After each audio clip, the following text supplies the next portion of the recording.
Hello everyone, Assalamu alaikum. I am Dil Muhammad. Welcome back to my channel. This is my another new blog. আজকের ভিডিওটি যারা Facebook অথবা YouTube থেকে দেখতেছেন তাদেরকে জানাই অনেক ধন্যবাদ। ইতিমধ্যে যারা আমার চ্যানেলটি ফলো অথবা সাবস্ক্রাইব করছেন তাদেরকে জানাই আন্তরিক শুভেচ্ছা ও মনের গভীর থেকে অত্যন্ত ভালোবাসা। আর যারা চ্যানেলটি ফলো অথবা সাবস্ক্রাইব করেননি তাদের প্রতি রইল চ্যানেলটি সাবস্ক্রাইব করার অনুরোধ।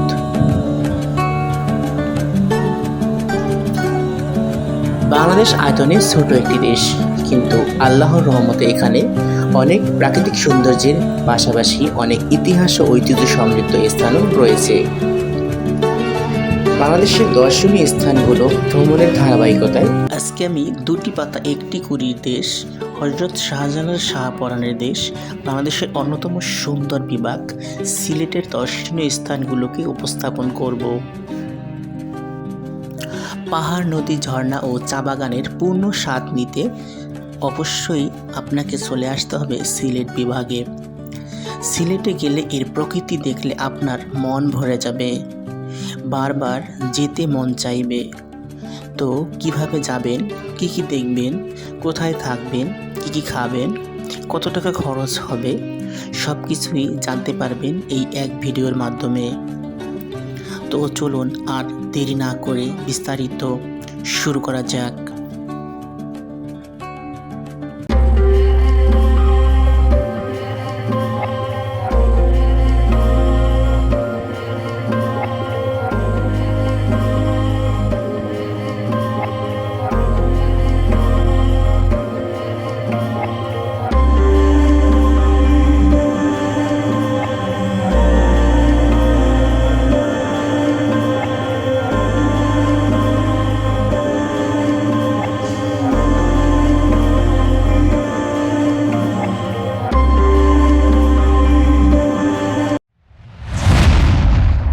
থেকে সিলেটে বিমানে যেতে চাইলে ভাড়া পড়বে ৩,৫০০ টাকা থেকে ৮,০০০ টাকা, সময় লাগবে ৪০ মিনিট।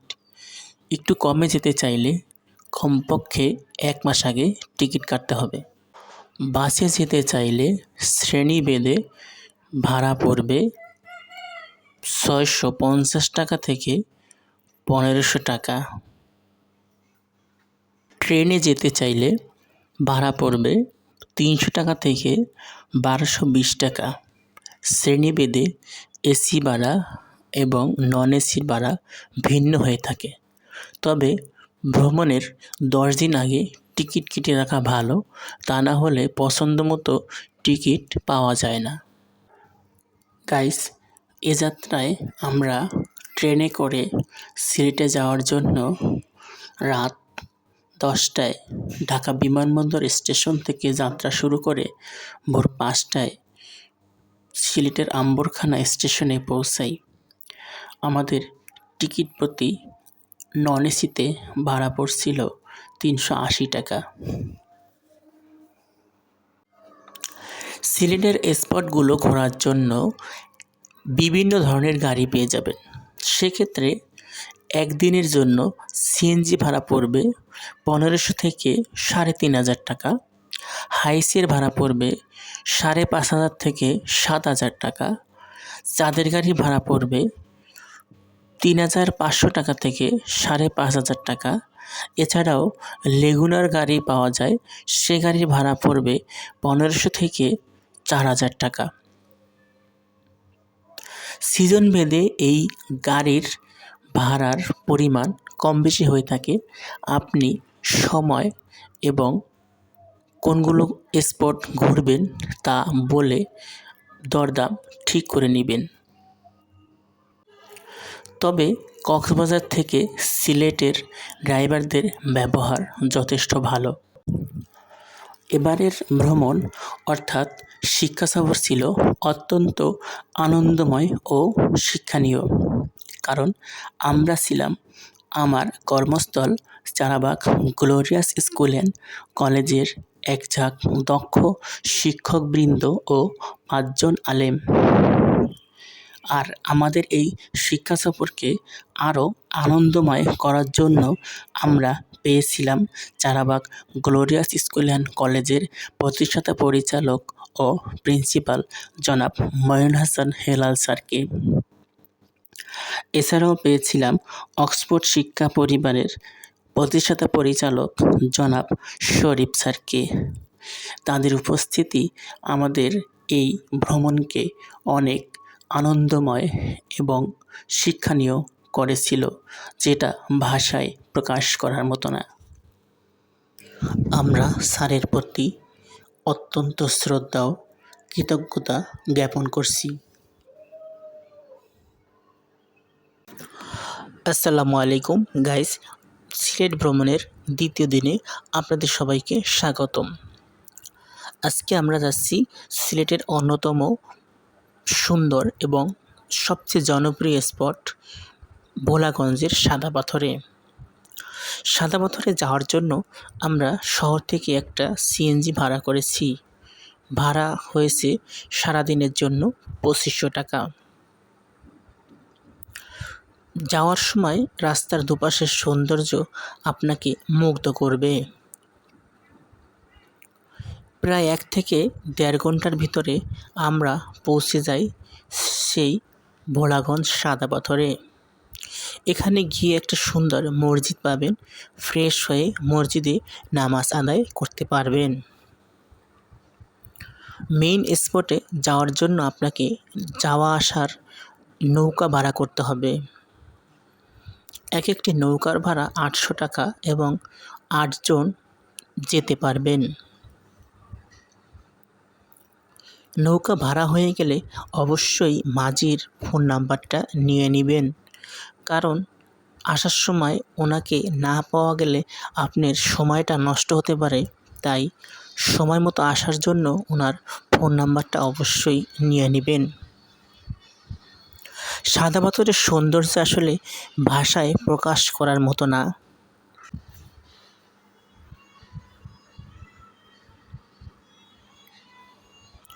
সাদা পাথরের সৌন্দর্য উপভোগ করতে থাকেন এবং আমাদের ভ্রমণের সাথেই থাকেন।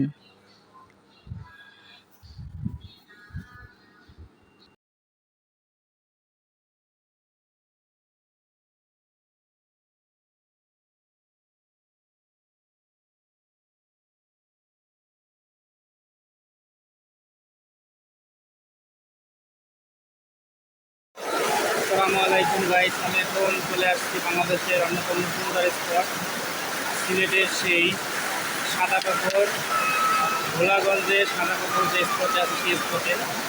তো স্পটে এসে আসলে পানি পেলাম এবং দেখতে খুবই সুন্দর লাগতেছে। তো সবাই সাথে থাকুন।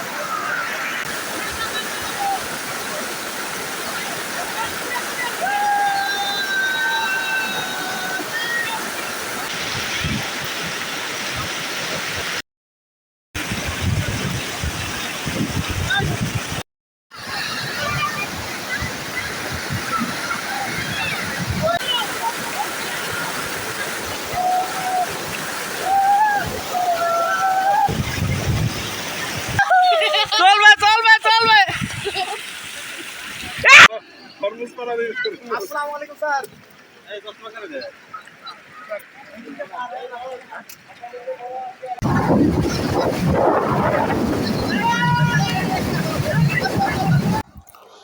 তো গাইস, আমরা দ্বিতীয় দিনের দ্বিতীয় স্পট সেটা হচ্ছে রাতারগুল সোয়াম্প ফরেস্ট, সেখানে যাচ্ছি।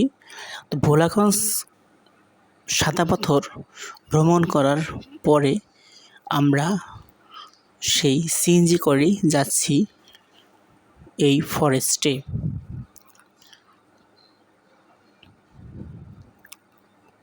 সিএনজি আপনাকে নিয়ে একেবারে গাড়ি যেখানে পার্কিং করে সেখানে নামিয়ে দিবে। যাওয়ার যে রাস্তাটা, এটি আসলে আগে ভাঙা ছিল, তবে এখন মেরামত করায় আপনি খুব আরামে যেতে পারবেন। এটা হচ্ছে রাতারগুলের গাড়ি পার্কিংয়ের স্থান। এর পাশেই রয়েছে টিকিট কাউন্টার। আপনি এখান থেকে টিকিট কেটে নৌকায় করে যাওয়া এবং আসা করতে পারবেন। এখানে প্রতি নৌকার ভাড়া হচ্ছে 700 থেকে 800 টাকা এবং এক নৌকায় 4 জন থেকে 5 জন যেতে পারবেন। যদি ভরা মৌসুমে অর্থাৎ বর্ষাকালে আসেন তাহলে বেশি পরিমাণে পানি পাবেন, অর্থাৎ এই রাতারগুলের যে মেইন আকর্ষণ এবং যে সৌন্দর্য সেটা আপনি পেয়ে যাবেন। তবে যদি বর্ষার শুরুতে বা শেষে আসেন তাহলে এর প্রকৃত সৌন্দর্যটা পাওয়া যায় না।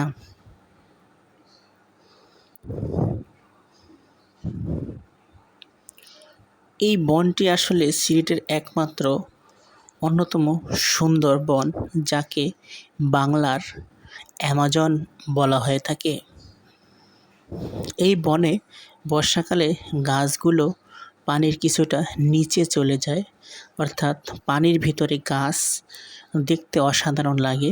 এজন্যই ভ্রমণ পিপাসু মানুষরা এখানে এই বন ঘুরতে আসে। তো রাতারগুল ঘোরার পরে সৌন্দর্য উপভোগ করার পরে আমরা চলে যাচ্ছি পরবর্তী স্পটে। আপনারা সবাই ভ্রমণের সাথেই থাকুন আর উপভোগ করতে থাকুন সিলেটের আরও অনন্য সৌন্দর্য।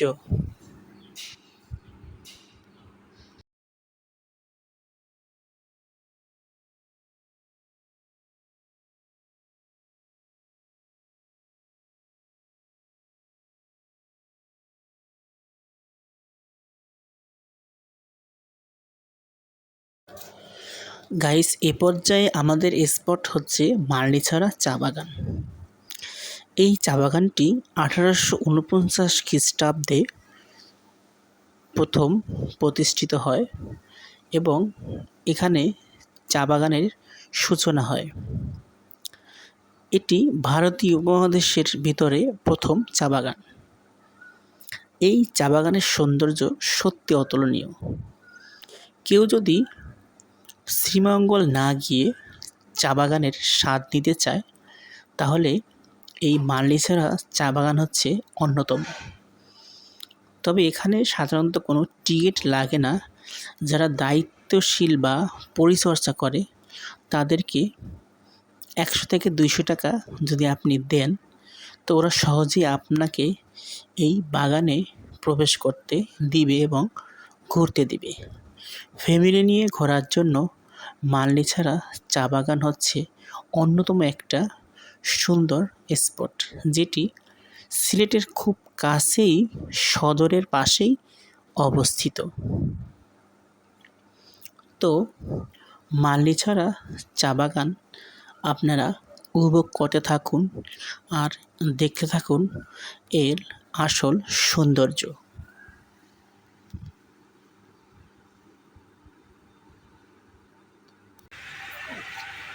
গাইস, আমরা এখন মার্লিছড়া চা বাগানে ঘুরতেছি। দেখতে পাচ্ছেন অনেক সুন্দর টিলা, চারপাশে দৃশ্যটা একটু দেখায়, খুব সুন্দর।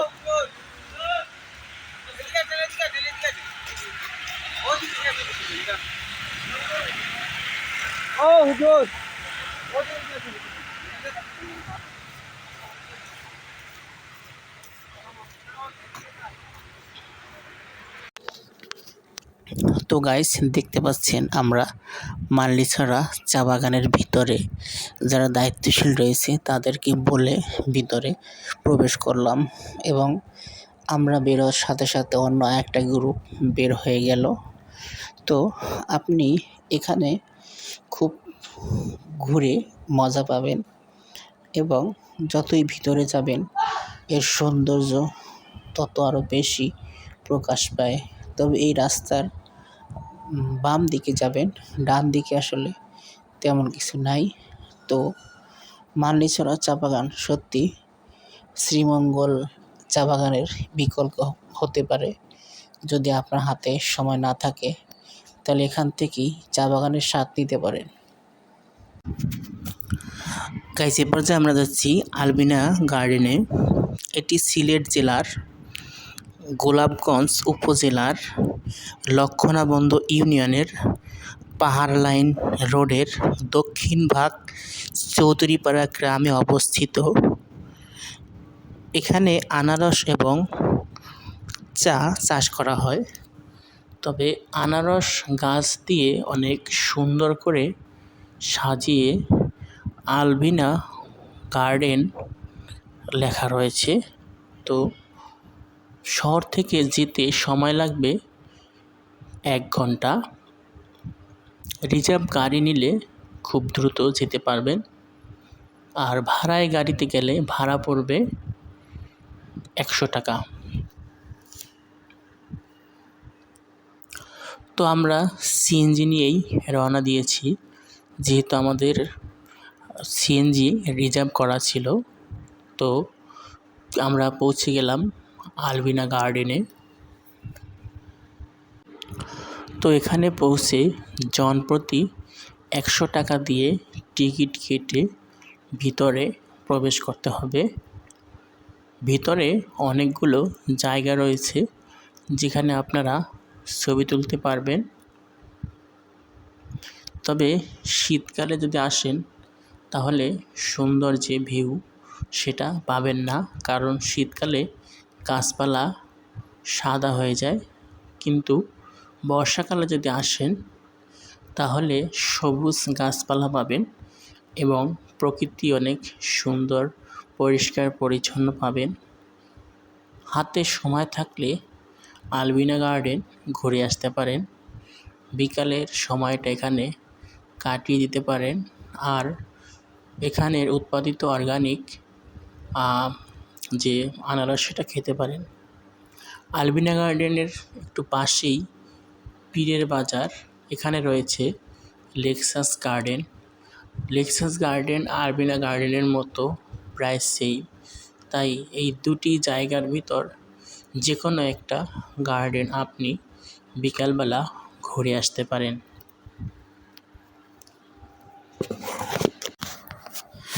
তো গাইস, দ্বিতীয় দিনে আমরা যাচ্ছি পরবর্তী স্পট, সেটি হচ্ছে সিলেট শাহজালাল রহমতুল্লাহ আলাইহির মাজার। আসলে মাজারে যাওয়াটা জরুরি না। যদি আপনি কোনো মুফতি মুহাদ্দিস বা কোনো আলেমকে ফলো করেন তাহলে মাজারে যাওয়ার প্রয়োজন নেই। তবে মাজারে গিয়ে আপনি দোয়া করতে পারেন যে মাজারে শুয়ে আছে বা যাকে কেন্দ্র করে মাজার। তবে এই মাজারে যে শুয়ে আছে তাকে উসিলা করে কোনো কিছু চাওয়া যাবে না। চাওয়ার মালিক একমাত্র আল্লাহ তাআলা। আমরা একমাত্র আল্লাহ তাআলার কাছেই চাবো।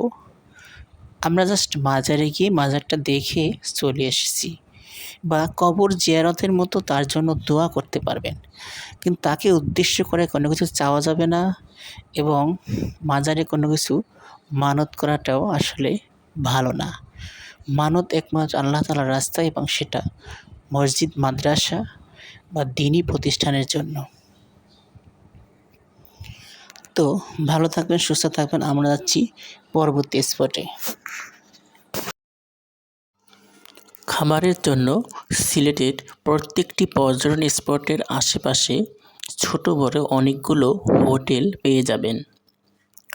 তবে ভালো মানের খাবারের জন্য পানশি, পাঁচ ভাই, উন্দাল ও পালকি রেস্টুরেন্ট সবচেয়ে বিখ্যাত। এসব রেস্টুরেন্টে আপনি বিভিন্ন প্যাকেজে বিভিন্ন খাবার খেতে পারবেন, যেমন 150 টাকা, 180 টাকা, 200 টাকা অথবা 250 টাকার বিভিন্ন মানের খাবারের প্যাকেজ রয়েছে। আপনি যে কোনো একটি প্যাকেজে বা প্যাকেজের বাহিরেও পছন্দের মতো খাবার খেতে পারবেন।